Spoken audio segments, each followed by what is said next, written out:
80% of the time, they're going to fill it in. Doesn't always happen. Doesn't always happen. So what do I do in those situations then? In those situations, I'll give her a second chance. I'll wait for a few moments. Like, I'm not going to rush this whatsoever. I'm going to take my sweet time looking at her, well, and she's not responding. She's not giving anything back to me. She like looks away for a second. I might look away, take a sip of my drink. Stretch. Show her I'm unfazed. Show her this doesn't bother me whatsoever. Then I might look back at her. So, what do you think about that? I got a standard, like 3 lines of questions. It's really simple. I had questions that I use. I don't ask very many questions. My first lines are, hey, what do you guys, or hey, how's it going? What are you guys up to? That's going to be the first lull. If she's still not responding after that first lull, she's one of those weirdos who doesn't still, my second one is always going to be, so, where are you from? Where are you from is a great question. Great question. It looks boring on the surface, but it's so easy to just get deep. It's so easy to jump into, well, what was that like growing up? What was your favorite part about there? Like, what are some of your happiest memories from so-and-so? Should I visit? Would you show me around? What should we do when we go there? Bring up childhood memories. Nostalgia always feels good. So, really boring question, easy to get deep. And then I'll usually give her a third chance. If she's still not responding, I'll try a third time. My last question is almost mocking her. My last question is almost mock. It's just, so do you come here often? If she's still not doing, I don't try to get fancy with these questions. I want to keep them as boring as possible, because I don't like to think a lot. I don't want to work hard. I'm not trying, once again, I'm not trying to impress her. That's the last thing. That's the last vibe I'm trying to put out. I'm just hanging out, seeing what she's got. So my second follow-up is, so, where are you from?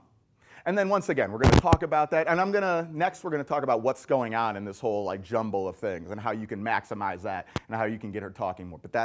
But you know, before we get to that, the thing winds down and there's that second lull, right?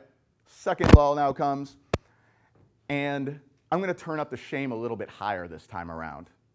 I'm going to be overdoing my well. I'm going to start, well, fine. I'm going to be really like trying to make her feel like, are you okay? Like, is there something wrong with you? Because do you know how this works? Like, I'm not saying this, but I'm essentially I'm communicating this through my look, through my facial expression, through my hands, trying to get her to fill that second lull. And once again, you turn up the shame, you do it a second time, most girls are going to get it. I'll say like 90% of girls will fill it in that second time if you give it to them. She's going to get the hit, oh, okay, it's my turn to contribute now, I get it. Once again, I reward her. Big hug, oh, you're the best, look at you, right? And then third, and if she still doesn't fill it in, I'm really taking my sweet time. I might just, say goodbye at that point. For whatever reason, I want to give her a third chance. That's when I'll really be like, so, where are you from?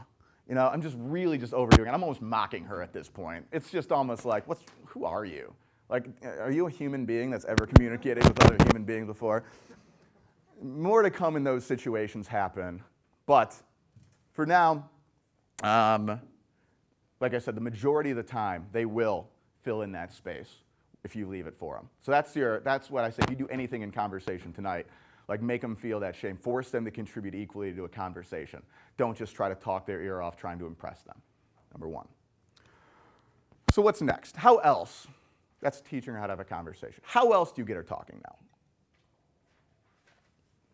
The next best way, verbally of course, to get her talking, and this goes right back to my Amsterdam experience, the next best way to get her talking is what I call being fully present. Being fully present, letting her know that there's nothing else that's more important in the world than her right now. Women's #1 complaint about guys in bars, conversationally, #1 complaint, I feel like he's not listening to me. I feel like he's just waiting for his turn to talk. #1 complaint by women in bars. He's not listening, he's just waiting for his turn to talk. Same thing, right? You're trying to make it about you. You're trying to think, oh, I got this next line. It's going to impress her. Yeah, she's rounding it. It's like you're just waiting for a keyword that you can snag onto. Great, got my keyword. I know what my next question is going to be. Whew, I can make this conversation go longer. Done. I can tune you out. Great, that's really nice, awesome, sweet. So, what do you think about that? She knows. A woman knows when you're not listening. A woman knows when you're just waiting for your turn to talk. So the next number one thing you can do to get her talking more is to let her know you really are interested in what she has to talk about. For real, though. Genuinely. I don't care about what I'm going to say next. I can't even think about what I'm going to say next. Because all that matters is what you're talking about right now. No agenda. I'm just fascinated. Now that's a little, it's basically just active listening. But it's, if it was so easy, we'd all be doing it already. So I have some techniques that I find are very helpful in helping you be more present, helping you be more really tuned in to show her that nothing else matters and whatever she's saying is the most interesting, funny, important thing you could ever roll around in your brain and think about. So, first one of these techniques. And you may be familiar with this if you watched my speech from last year or were present for last year. I talked about it right at the end. I called it buffering. You might have seen this. And what this is, instead of just saying something else, instead of rattling off, you just say, really? Or, is that right? And then just leave a pause and look at him, oh, really? Huh, that's really cool. Just making this a little comment. That's so interesting. Huh, right? There became a little bit of a problem with this stuff.